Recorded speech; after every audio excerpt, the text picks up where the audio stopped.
Lots of questions from Mayor Adams today after he made some comments about his status within the Democratic Party. Adams claimed the party abandoned him and working class people during an interview with Tucker Carlson. All right, Fox 5's Morgan McKay is live outside City Hall with reaction. Morgan. I would agree about that.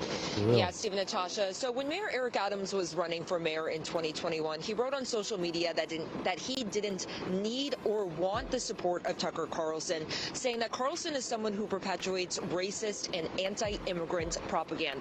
But then yesterday, Adams sat down for an hour-long interview with Carlson and said that the Democratic Party abandoned the working class and said that the Biden administration told him to be silent about the migrant crisis. Now, Adams told Carlson that former President Joe Biden told him and his aides that he wasn't being a, quote, good Democrat as hundreds of thousands of migrants made their way to New York City.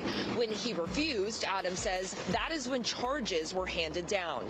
Carlson only focused on the bribery charge in his interview, but Adams is facing 5 federal charges, including for allegedly soliciting illegal campaign donations. The federal investigation into Adams also started before Adams was elected mayor.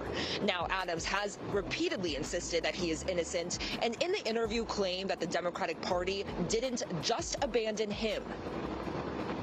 I said, Mr. President, I'm not sure what they're telling you about this problem, but this is a terrible problem that's playing out on the ground. One of his aides told me that, listen, this is like a goldstone. It'll pass. People often say, well, you know, you don't sound like a Democrat. And, you know, you seem to have left the party. No, the party left me, and it left working class people. Fact. I have to agree with him. I have to agree with him. Because if the Democratic Party was for the working class people like they say, we wouldn't be saying President Trump. We would be saying President, you know, whoever the hell the Democratic Party ran. But, like, come on.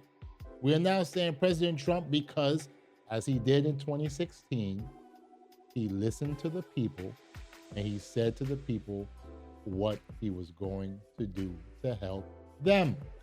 That's it. Now, Adams has been careful to not criticize President Donald Trump and said yesterday that he's going to hold off criticizing Trump publicly in order to communicate any concerns with him privately.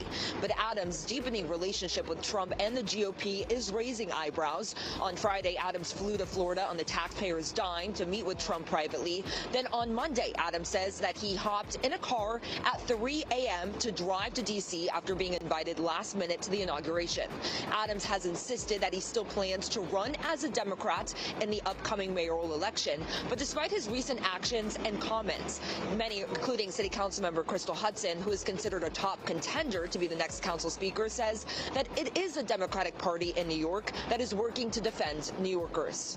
Okay, so see how these people are. All right, so he goes to Florida, right, to meet with Uncle Trump, right? And to try to, you know, garner up a deal or whatever he had to do. Then Uncle Trump sent an olive branch or whatever, say, hey, my good brother, you know, I invite you to the inauguration. I know it's last minute. Can you come? Sure. Like, what mayor would be out of his mind to not say, okay, I'm gonna go into the inauguration of our incoming president, who we will need to work with so that we can get funds for the city, funds for the MTA, funds for our schools, and try to make sure that this immigration problem that we have here gets solved. But no, oh, I'm Democrat, so no, you can keep the invitation. No, I will go. Be like, all right, cool, homeboy, I'm coming. The city council is doing everything in its power for working families. And we have a supermajority of Democrats in our body. And Democrats across the ideological spectrum have voted for things like the FAIR Act, which has eliminated broker fees, making it easier for people to move into apartments. You know, I mentioned the that's good. That's good. I give you that program, putting cash into moms' hands, new moms who are facing housing insecurity. Okay. Now, one of Adams' closest allies, Reverend Al Sharpton, also expressing some criticism of Adams' choice to go to the inauguration, saying in an interview that it definitely raises eyebrows and can lead many people to question what exactly Adams is doing. Reporting live from City Hall, I'm Morgan Mackay. Steve, Natasha, back to you. Let me tell you something, okay? Let's just say, right, King Adams, cozy up with Uncle Trump. And what happens is that as Adams is running and people ask, hey, President Trump, you see that Eric Adams is running for re-election in New York City. How do you feel about the current mayor, Adams? Oh, I feel that he's a good guy and I throw my support behind him. You know what's gonna happen? You know what happened? We will be saying Mayor Adams again. Really and truly, they don't really have a strong candidate or candidates that will be able to knock him off his throne. The Republicans know this. They know it. So that's why when they hope for a little infighting with the Democrats, which is not going to work. Mayor Adams understands, I gotta work with Trump. Let me do what I need to do. This is Trump's, he's not running again. So working with him will be the best bet for him to be reelected this year. That's how I feel about it. But my brothers and sisters, if you're from New York, or even if you're not from New York, tell me, how do you feel about this situation right here? Do you feel that it's good that Mayor Adams went to visit President Trump and make sure that they can possibly garner up a deal? And like I believe that politicians need to talk in private and stop telling people what the hell they're doing unless you get guaranteed things locked down, then you can tell the public. Because politics is all about negotiation, all about give and take, and all about compromise.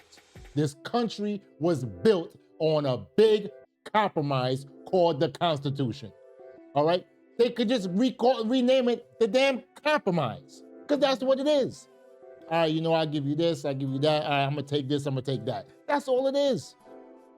We have to stop saying that we want everything or nothing, because then you know what you're going to get? Nothing.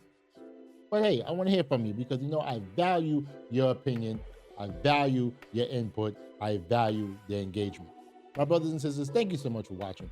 Really, really appreciate you. Let me tell you something. I know your time is valuable, but you're spending it with me. Thank you, thank you, thank you. Can you do me a favor? Can you please like the video? Make some comments, tell me how you feel. And subscribe to this channel if you haven't already. As a new YouTuber, I'm trying to grow. And I'm trying to reach that infamous number of 1,000 subscribers so that I can become fully monetized in the YouTube Partner Program. But I can only do it with your help. So please, help a brother out. Thank you for watching. Be safe. Have a wonderful, wonderful day. Peace.